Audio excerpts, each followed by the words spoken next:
Lo que quiero hacer este día es contarles un poquito a través de mi experiencia, cuáles son las reglas que me ayudan a mí y a muchos otros inversionistas a tomar decisiones. Y quiero también aprovechar el tiempo para darles algunos ejemplos de cómo transformamos estas reglas, estos principios, en práctica, en herramientas que usamos en el día a día. Entonces, eh, lo primero que les quiero decir es que cuando hay incertidumbre, todos nos sentimos nerviosos. Esto es una condición humana, es algo que sucede, ¿verdad? Los mejores inversionistas para contrarrestar este temor, esta condición humana, buscan adherirse a algunos principios, a reglas, que los ayudan a mantener su camino cuando el miedo los ataca. Un buen principio de hace 50 años sigue siendo válido el día de hoy. Y es válido porque funciona. Nuestro trabajo, fíjense, no consiste en crear nuevas ideas, nuevos principios. Simplemente lo que nosotros hacemos es ir aprendiendo estos principios de inversión y después tratar de adherirnos a ellos, tratar de ejecutarlos de la mejor manera posible. Entonces, este es el primer mensaje que les quiero dar, que a través de los años, cuando vamos invirtiendo, nosotros vamos aprendiendo estos principios y los vamos poniendo en práctica cada vez más y más.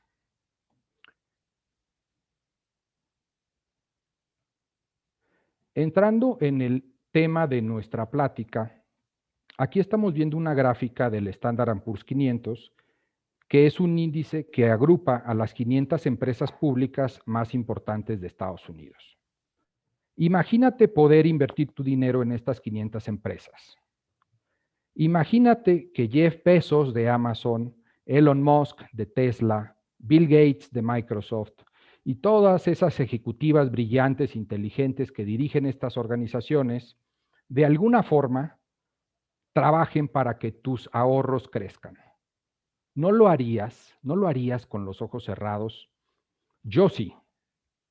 Bueno, pues eso es lo que representa esta línea que están viendo en este gráfico. Y tú puedes invertir en ella. ¿Cómo lo hacemos? A través de comprar un fondo cuyo propósito es hacer la mímica de la línea que están observando. Yo particularmente trabajo con un fondo de Vanguard que se llama VOO. Me gusta mucho, pero hay muchos otros que ustedes pueden utilizar para invertir en el Standard & Poor's 500. Si hace 30 años ustedes hubieran comprado acciones del fondo VOO, hubieran observado cómo sus rendimientos hubieran sido del 8.1% anualizados. Y si hubieran además reinvertido los dividendos que estas 500 empresas van pagando a través del tiempo, esa reinversión se hace volviendo a comprar el mismo fondo en el que estás invertido, en este caso sería BOO, el rendimiento hubiera sido del 10.3%. Entonces, yo les pregunto, nosotros como mexicanos, ¿verdad? Sin ser ciudadanos americanos, ¿qué inversión en México nos da un 10.3% de rendimiento anual con crecimiento compuesto por 30 años en dólares, ¿verdad? Así que yo utilizo mucho esta reflexión cuando platico con inversionistas que llamamos pasivos. Personas que cuando nos conocemos me dicen, mira Nico, yo no tengo el tiempo, yo le dedico a mi negocio, quiero estar con mi familia, tampoco me interesa mucho aprender del tema de las inversiones. Y yo lo que les recomiendo es justamente esto, que se conviertan en inversionistas pasivos y participen de los mercados a través de este tipo de fondos. ¿Qué principio nos ayuda a ser un inversionista pasivo exitoso? Aquí les muestro algo que dice Warren Buffett. Básicamente, esto se trata de controlar tus emociones. Es decir, a lo largo de este periodo de tiempo en el que tú vas a estar invertido en este fondo, lo que tú tienes que evitar es el ruido que pueda interferir con tu plan de ahorro de inversión. Entonces, si alguien te dice, oye, ¿sabes qué? Escuchamos que hay unos terrenos muy buenos allá por Tulum, en la Riviera, o un departamento en Playa del Carmen, y creo que es buen momento para que vendas una porción de lo que tienes invertido en estos fondos. Todos estos temas es muy importante porque vamos a enfrentar ruido y lo que nosotros tenemos que hacer es mantener la disciplina y continuar con nuestro plan de inversión. Ahora veamos el mismo gráfico, pero desde los ojos de un inversionista que se llama activo. El inversionista activo ve estas 3 barras grises en la pantalla y pregunta qué son. Bueno, son recesiones que hubo en Estados Unidos. Y después dice, ¿por qué en esta ocasión hubo una bajada y la subida fue lenta? Y luego hubo otra bajada y la subida también tardó varios años en recuperarse. Y nos vamos hacia el año 2020, vemos una contracción importante y después una recuperación inmediata de los niveles de la bolsa de valores. ¿Qué está pasando ahora? ¿Por qué subió tan repentinamente? Bueno, como muchos de ustedes saben, desde hace más de 70 años tal vez, que no sucedía lo que está sucediendo ahora, que es que en todos los niveles de gobierno de Estados Unidos hubo un consenso acerca de esta situación, ¿no? Se dijo, bueno, esta es una pandemia que es exógena a la economía norteamericana y nosotros como gobierno le estamos pidiendo a los ciudadanos americanos que cierren sus negocios y se queden en sus casas. Por lo tanto, tenemos la obligación de apoyarlos para evitar que la economía se desmorone, para evitar que los negocios quiebren, para evitar que la gente sufra. Y entonces, los analistas y los inversionistas en Wall Street, al observar que las autoridades abren la billetera e inundan de liquidez al mercado, ven esa montaña de dinero y dicen, bueno, esta liquidez va a hacer que mejoren las cosas más rápido de lo que a lo mejor esperábamos cuando llegó el virus, y entonces empezaron a comprar acciones, y ahora podemos observar que estamos en niveles por encima, inclusive, del inicio de la pandemia. Entonces, nosotros podemos creer en este momento que tal vez haya ido demasiado lejos el mercado. La realidad es que no hay un precedente para analizar lo que está sucediendo porque la cantidad de liquidez realmente es descomunal. Entonces, existe, como decía Laura, los argumentos de quienes piensan que el mercado va a seguir creciendo y los argumentos de quienes piensan que el mercado va a entrar en una etapa, digamos, más estable en los siguientes meses. Yo ahora lo que les quiero comentar es cómo trabaja un inversionista activo este tipo de situación. Fíjense, esta es una gráfica del mismo Standard & Poor's, pero haciendo un close-up de los últimos 4 meses y medio en lugar de 30 años. Entonces, nosotros observamos cómo al inicio de la gráfica, en los días 28, 29 y 30 de octubre, venimos de una caída previa a la elección en Estados Unidos y nuestro modelo nos manda una señal de compra fuerte. Entonces nosotros entramos, compramos acciones esos días, después viene la elección, queda electo Joseph Biden, se baja la incertidumbre en los mercados y la bolsa explota con esta pendiente tremenda al alza. El día 6 de enero hubo una irrupción en el Congreso por parte de simpatizantes del expresidente de Estados Unidos y el modelo nos dijo, ¿sabes qué? Hoy la bolsa debió de haber bajado, dado este evento, y en lugar de bajar subió. Entonces nos alerta y nos dice, ¿sabes qué? Vamos a vender un poco. Y eso fue lo que hicimos. Siguió transcurriendo el mes de enero, hubo una pequeña bajada al final del mes, pero en febrero repuntó de nuevo. Un inversionista activo ve esto y recibe una nueva señal que le está diciendo, ¿sabes qué? En el mercado secundario de bonos, las tasas de interés en Estados Unidos están empezando a subir porque toda esa cantidad de dinero que está entrando en la economía está potencialmente generando expectativas de inflación. Y entonces el modelo del inversionista activo manda una nueva señal que indica que ahora hay que vender un poco más de las inversiones y hay que tomar posiciones cortas del mercado o posiciones cortas en algunas empresas que pienses que están sobrevaluados. ¿Qué es un corto? Un corto es una posición de inversión que va a subir si la bolsa cae. Además de eso, compramos un poco de oro y lo que observamos al paso de los siguientes días fue justamente que el mercado entró en una etapa de mayor estabilidad hasta esta semana, que el martes y el jueves tuvimos episodios en donde el nerviosismo se apoderó del mercado porque las tasas de interés de las notas de 10 años y 30 años de largo plazo siguieron subiendo. Y esto generó oportunidades de compra.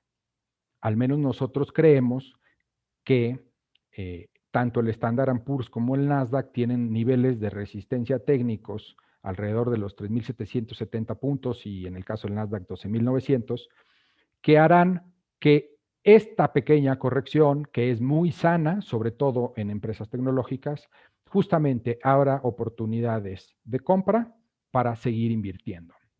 Y lo que hicimos en estos días fue cubrir esas posiciones cortas que les comentaba, que ganaron valor porque la bolsa cayó un poco y entonces tomamos esas utilidades.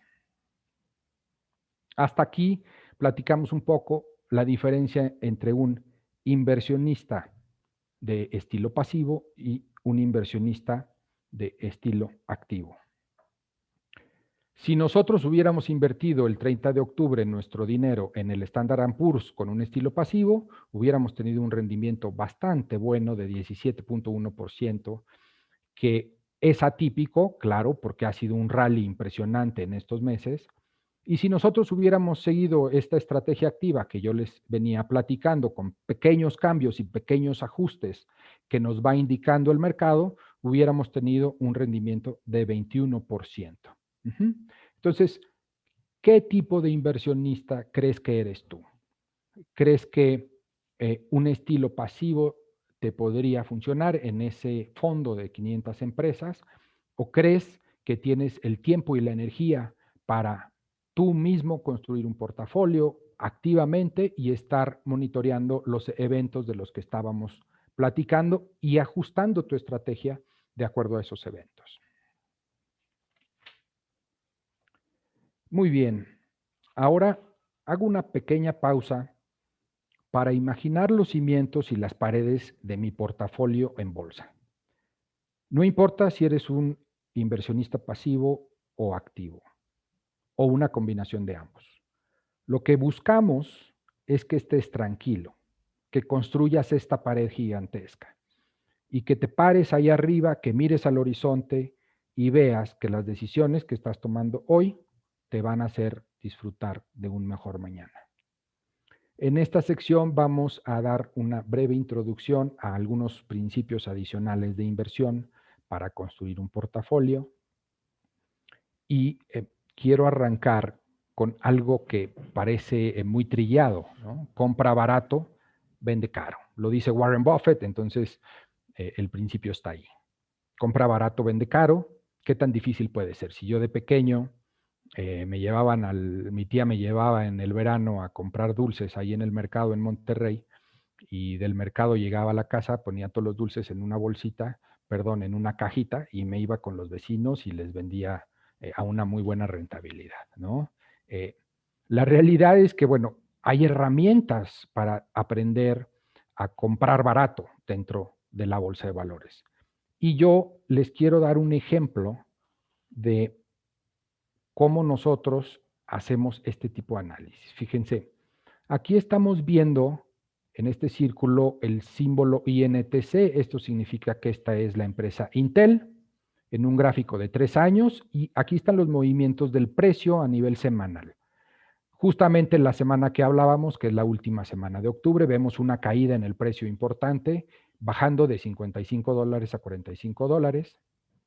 El modelo de nuevo nos manda una señal que dice que sería bueno analizarla y lo que abrimos entonces es dos patas de análisis fundamental y análisis técnico. Yo aquí les comparto solo dos de las muchas variables que podemos analizar. Para análisis fundamental observamos el Price over Earnings Ratio, que mide las ganancias de las empresas en relación a otros factores, y observamos que justo en esta semana Intel baja de 9 en su Price over Earnings. Esto es histórico y lo convierte en una ganga prácticamente. De la misma manera me voy a ver un indicador técnico que en este caso se llama Relative Strength Index, el cual, fíjense, cuando llega a niveles de 30, nos indica que una acción está sobrevendida y por lo tanto estadísticamente hay una probabilidad muy alta de que suba. De la otra forma, si llega a niveles de 70, nos indica que está sobrecomprada y estadísticamente puede venir una caída. Entonces, justamente revisamos este indicador, observamos que está casi en 30, vemos hacia atrás en el histórico de estos 3 años y no encontramos eventos tan bajos, pero cuando hubo eventos similares y esto se aproximó a 30, fíjense cómo siempre Intel lograba subir de precio. Entonces, lo que nos da este análisis es margen de seguridad. Nosotros, después de hacer este análisis, decidimos que era un buen momento para invertir en Intel y entramos con la seguridad, la confianza de ese margen de seguridad de que estamos comprando a un muy buen precio, casi una ganga, ¿verdad? Entonces, ahora les quiero platicar otro principio que vamos aprendiendo en el camino como inversionistas, que busca la protección de los activos. Entonces, aquí lo que estamos viendo es el tipo de cambio, el dólar en México. Nosotros a nuestros clientes mexicanos les recomendamos utilizar el dólar como un instrumento de protección. Y en diciembre del 2020, cuando vimos que el dólar estaba cayendo a niveles de 19.80, desde antes realmente, desde niveles de 20.50, 20.20, nosotros estuvimos recomendando a nuestros clientes que estuvieran comprando coberturas cambiarias, que estuvieran invirtiendo en fondos que tienen dólares o directamente que compraran dólares, ¿no? Nosotros creemos que el piso se formó en 19.80, va a ser muy difícil que se rompa y ahora lo que estamos esperando realmente es una subida del tipo de cambio que lo lleve, perdón, a niveles cercanos al 26, que es el nivel que tocamos al inicio de la pandemia. Entonces, bien, hasta acá hemos platicado brevemente de cómo un inversionista pasivo puede invertir en la bolsa sin tener que preocuparse demasiado, cómo un inversionista activo está buscando siempre las maneras de sacar pequeñas ventajas de los eventos que están ocurriendo en el mercado, y también hemos visto algunos principios de inversión, algunas reglas que los inversionistas seguimos para no desviarnos de nuestro camino y para buscar tener éxito en el rendimiento de los portafolios. ¿Qué más, Nico? ¿Qué más me quieres platicar? Bueno, nosotros creemos que es muy importante tener un plan estratégico de inversión y hacemos una revisión cada 4 años en Estados Unidos y cada 6 años en México de nuestra estrategia.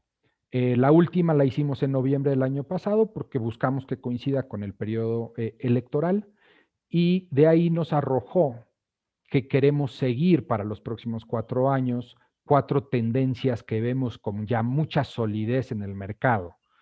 Estas son la red de comunicación 5G, salud en línea, banca en línea y energías limpias. Una vez que terminamos nuestra revisión estratégica, bajamos eso a los 3 perfiles de inversión que son valor, crecimiento y alternativos u otros.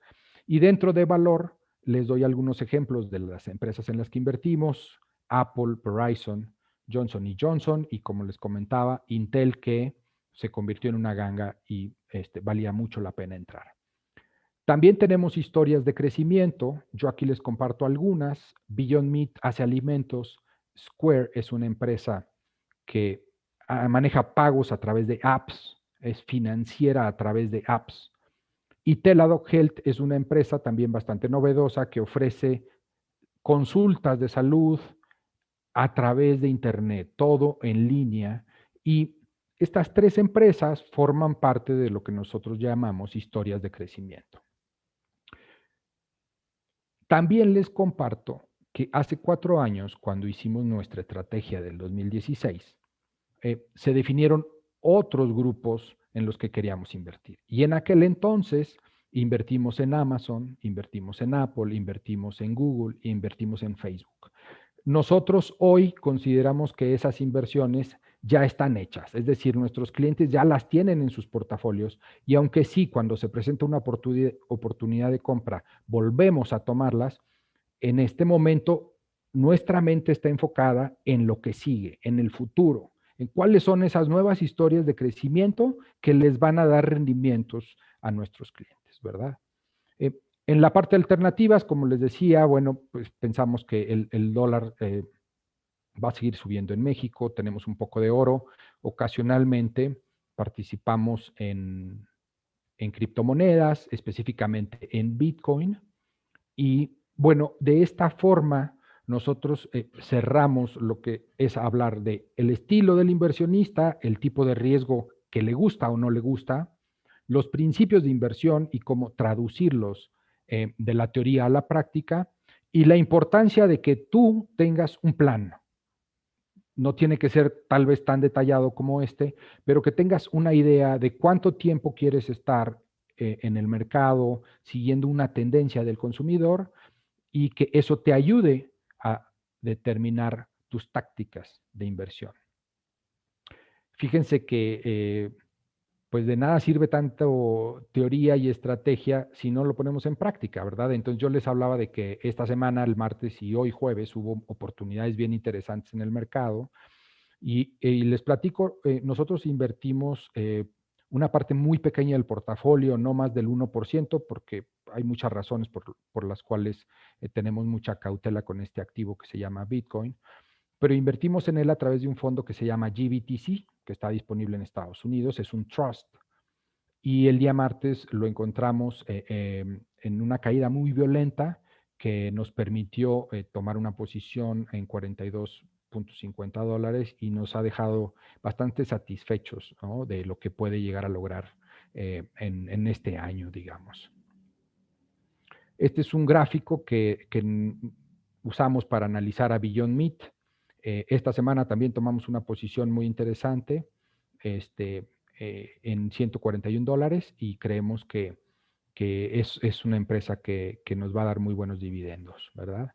Eh, Así que cierro la plática compartiéndoles este principio que nos enseña y nos dice que en la bolsa, para que tú tengas grandes ganancias, tu mejor aliado es el tiempo, la paciencia, el largo plazo.